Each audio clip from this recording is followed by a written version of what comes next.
I'm LeRoy Houser. I'm a CRS instructor, and in the very near future I'm going to be teaching CRS 200, which is a business planning course in a location near where you live. And I want to talk to you a little bit about why I think you ought to take this class. I've been teaching CRS 200 for many years. It is the most exciting course that I teach. The night before the first day of the class, I have a hard time sleeping because I just get so wound up with the material. It is one of those courses that is sort of mind-boggling. And of all of the courses that we have at CRS, this one course has changed more careers than any course that we have, for good reason. All of the other courses are geared at one specific part of real estate. For example, we have a listing course, we have a buyer's course, we have a tax course, we have a computer course, we have all these courses. But business planning encompasses everything that we do. And there is no better discipline than the discipline of putting together a budget and putting together a business plan. And you'd have an opportunity to do both of those in this course. And there are some other reasons why I think you ought to take it, but let me tell you a little bit about the course. First of all, we start off by talking about your business, where you are now and how you got there. For example, where are your sources of business? And what type of things are you doing to create business? And you don't have to use your specific numbers, but it's a general discussion about where real estate is and where the opportunities are so that you can look at where your business is and determine, are there any spaces in here? Are there any things that I should be doing that I can make money with that I'm not now doing? So that's the first of the course. Then the second thing we talk about is, where is this market headed? What are the opportunities that we have? What are the buyer characteristics and the seller characteristics? For example, how do buyers go about finding a home? Are people on the internet? Are people reading email? Or are they still doing direct mail, snail mail as we call it? Is that a good way to prospect? So we talk about those things. And then we talk about the integration of business goals and personal goals. I'm satisfied in saying to you that I know that less than half of the people in the morning who are in business get up with any business plan in mind. Most of them have this idea that the harder I work, the more money I get and the better I do. And you and I know that that's not necessarily true.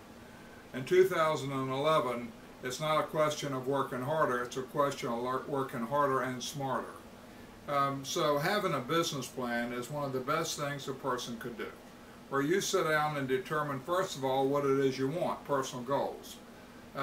Because it is from developing your personal goals that you know how much money you're going to make. For example, you may have a personal goal to send a child to college, and let's suppose it costs $30,000 a year to send a child to college. Then at some point in time you have to think about, how am I going to add $30,000 to my income to pay the college tuition, just to give you an example. So the integration of personal goals and business goals is a major part of any business plan, and we talk about that.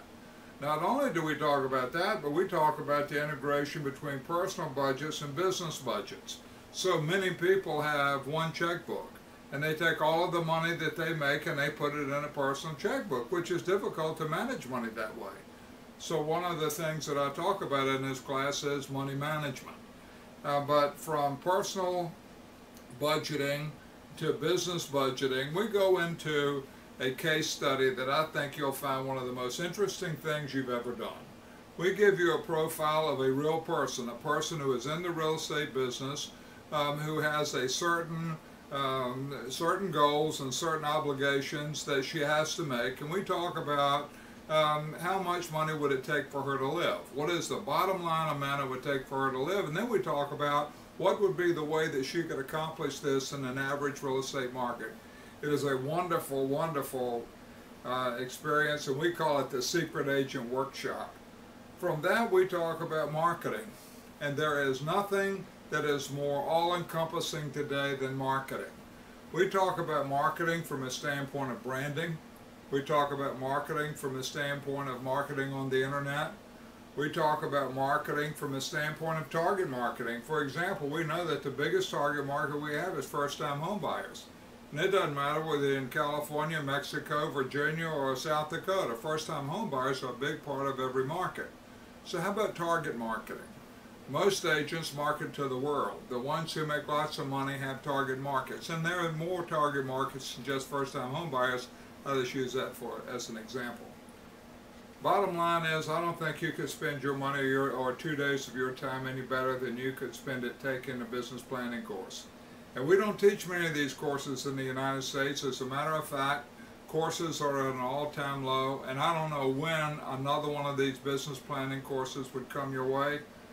But I'd like to see you in this course. I think it'll be a great experience for you. I think it'll be a wonderful asset to your business, and I look forward to seeing you there. As soon as this video is over, there will be some contact information as to how you can enroll in the course. And please enroll in the course, and I'll see you there.